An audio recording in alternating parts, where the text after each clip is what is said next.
across that before, presumably. Yeah? And I struggled with that because I'm thinking, worst case scenario. Just borrow this. What's this? I'm just pretending, by the way, I didn't really do it. What is that? Just please someone, do it again. Thank you. It's a paper cut. Yeah? What would you normally do with a paper cut? Life goes on. Not if you do a risk assessment. That is not a paper cut. That is septicemia. Within 48 hours you shall be dead. Therefore, because of the potential to kill, we best remove all paper from the company. And every time I said this, I said, but surely whenever we do it, we're going to say you're going to die. And all I kept getting told was, that's the law. Your job is to make sure you follow the law.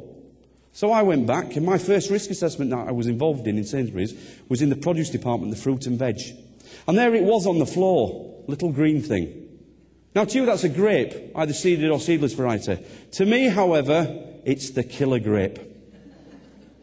Somebody is going to come along, they're going to stand on that, they're going to slip somersault, they're going to land on their head, they're going to break their neck, they're going to die. Therefore, because of the potential to kill, my recommendation to the board of directors of Sainsbury's was, we shall not sell loose grapes. If we insist on selling grapes, they should be pre-packed only. Now, if you were a board director of a blue-chip company, what would you think with that recommendation? Think it, don't say it. What do you think they did as a result of that recommendation? They stopped selling loose grapes. Why? My job's to keep me out of prison. So if I say it, it must be right. I'm the competent person. They estimated it lost them about £8 million in sales. God, I was good. Yeah, Clueless? Possibly. Yeah. Could I bring down a blue-chip company? Probably. Because that night I went home and I thought, what about the tomatoes? The mushrooms? Everything's going to kill you. But yet, that was the way I was trained. And what I started finding myself doing was risk assessment more out of fear as opposed to practical interpretation. Because at least if anything went wrong, guess what I could do? Told you. Yeah, I told you that would happen. So at least I've covered myself. And it's interesting because I suddenly realised that what I was now doing was what I was against when I started off in health and safety. But I'd fallen completely into that mould. I was now writing procedures for people that do jobs that I don't really understand and I don't really know. Yet Mary spoke about the need for internal people to get involved. They're the best people. I would agree completely.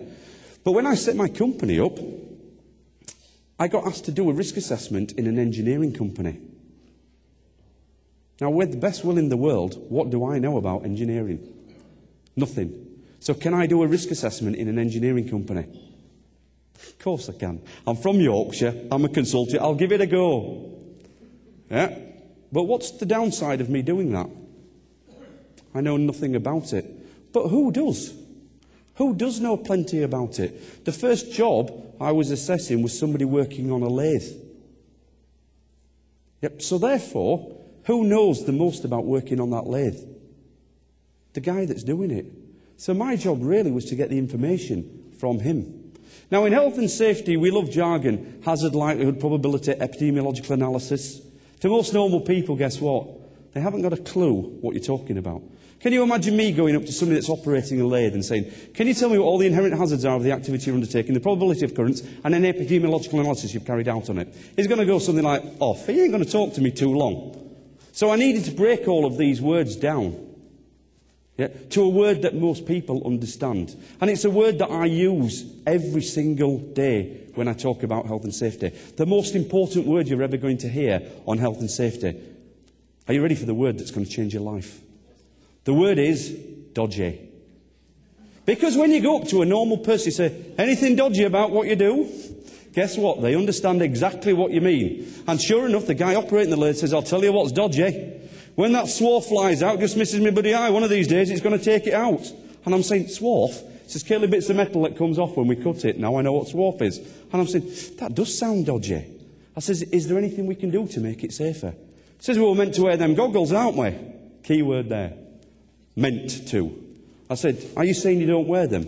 He says, well, when you put them on, they steam up, you can't see what you're doing, and when it comes to getting the metal out, you're more likely to lose your arm, and with the best will in the world, I'd rather lose an eye than an arm. Great risk assessment, I'd rather lose an eye. I said, I'd really rather you keep both. I then said, is there anything that we can do to make it safer? He said, well, it's simple, isn't it? I'm saying what? He says, if you put a Perspex guard just under that, the swarf will hit the guard and fall into the tray below. I said, well, how much would one of them guards cost? He says, about £15. I said, so for £15, problem solved. Write it down on the risk assessment, brilliant. And it went on like this through the whole of that factory. I went back, presented the risk assessment to the managers that procured me. Guess what they then went and did? They paid me. They paid me, what a great job I've got. They paid me to go into their workplace to ask their people what's dodgy, ask their people what we can do to put it right, and I got paid. What a career move this is. But what it did tell me was, who is risk assessment really for? Is risk assessment for consultants to make a great living out of, or is it actually for the people that work there to make it safer? So I don't do risk assessments, I facilitate a process in order to educate people to become as self-sufficient as possible. Because that means when there are changes, they can do it. They can work with it, they can make it safe. They don't have to call somebody in all of the time. How many of you have been involved in doing risk assessments? Just a quick show of hands. I did suspect there would be quite a few. How many of you are the ones that have signed the risk assessment? Out of the hands that are up, how many of you have done the job that you're assessing? Now quite a few hands has gone down. Yep. So, if you don't do the job, and you're the only person that's risk assessed it, and something's gone wrong, what does that mean? Therefore, just in case, isn't it better if we can cover absolutely everything? I'll give you an idea of what I mean. I did some work in the brewing industry. It doesn't sound as grand as that. I never got to the end product. I got to the malting factory, where they turn the pearl barley into malt. They had a consultant in to do a risk assessment. And what he was actually assessing was, there's a belt that comes probably from about the height of this screen, halfway down. It goes down to waist level. It then goes along a couple of metres. The malt then drops into a big mixer. Now, if you were actually assessing that, the first thing you'd look at is the belt that's coming down. What would you be looking for? Whether it's guarded, yeah? Can you actually put your hands in it? Completely guarded, completely enclosed. There was no entrapments, no way to nip anything. It was all fine. He then looked at it going along waist level. Again, the same thing, you'd be looking for the guards, true? All completely enclosed. You then look at the hopper it went into with the blade. All completely enclosed with a guard. So from a risk point of view, what would you say? Low, medium or high? Relatively low. Yeah, and that's exactly what he did. So therefore, reasonable assessment. 2 weeks later, somebody stood on the guard to where the hopper was. The guard gave way, he fell in, and he had both legs amputated. Was that foreseeable? Should the consultant have known that? The answer is 100% categorically, most definitely yes. Yes, he should have known that. Why should he have known it? Because if he'd have spoke to the people that was doing the job and asked them what was dodgy, guess what every one of them would have said? When the malt gets stuck up there, the only way we can free it is by standing on there with a brush handle. It happened a couple of times a week. Did he speak to anybody? No.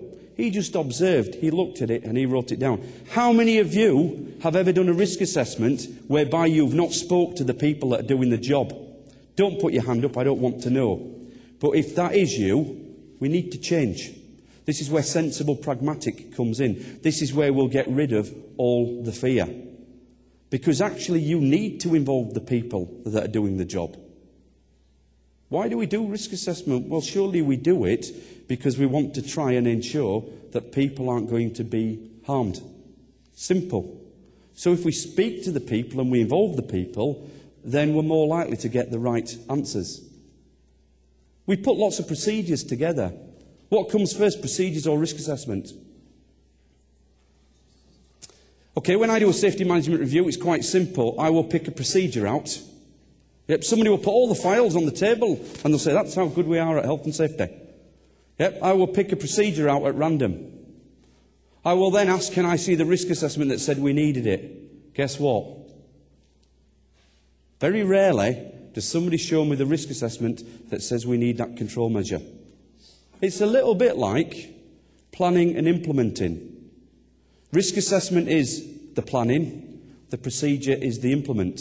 Would you ever implement anything without planning? In the organisations that you work with, would they ever just go off and say, well, I'm sure the house will get built one way or another?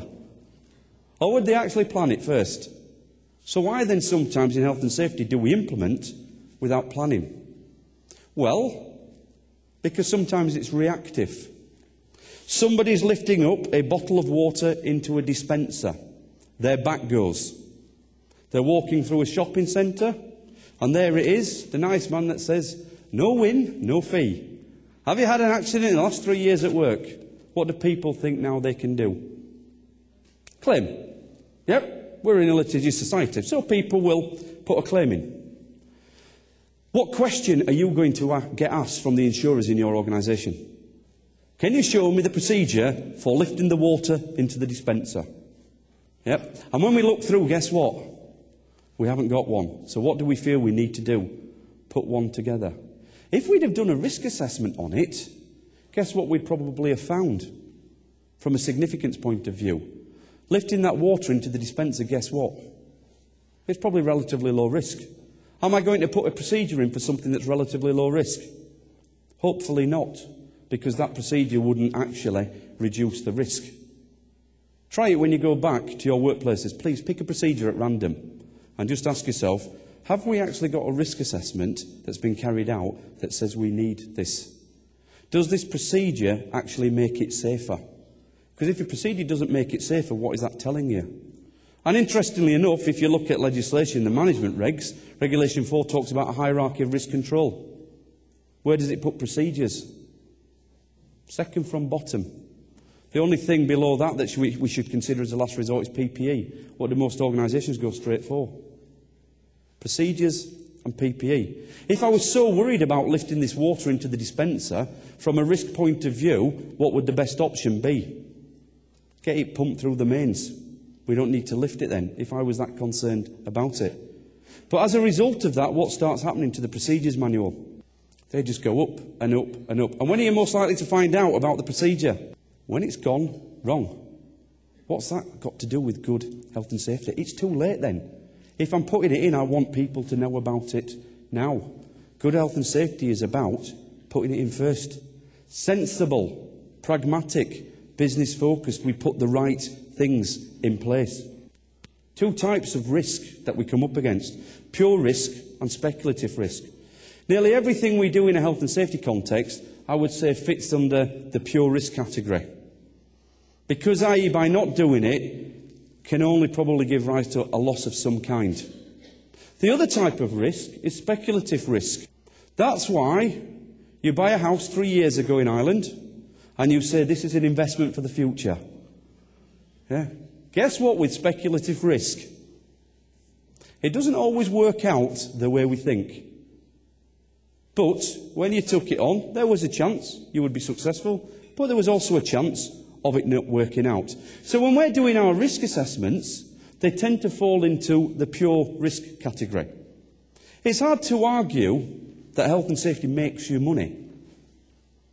But it's easy to argue that health and safety stops you spending money you don't need to spend. So from a business perspective, when we've got directors of businesses, their purpose in life is probably to make money.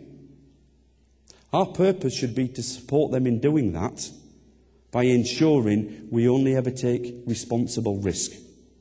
And there's a problem sometimes if we actually don't take responsible risk and we become risk-averse, we actually stop companies prosper. I've got twin daughters. They're 15 in July. Sorry, it just makes me go like that when I think about it. My daughters got a brand new bike a couple of years ago, Santa. They got one each, Santa was good. They don't ride that bike. Why not? Because if they go out on that bike, they've got to wear a helmet. Dad, If you think I am going out looking like this, build a bridge, get over it, it's not happening. They've got attitude now as well. And I actually think, do you know what? If they don't ride their bike, where are they ever going to get their road sense from? You know, because when it comes to 17, they're going to ask to drive a car. What knowledge have they got of the road? None, apart from crossing it.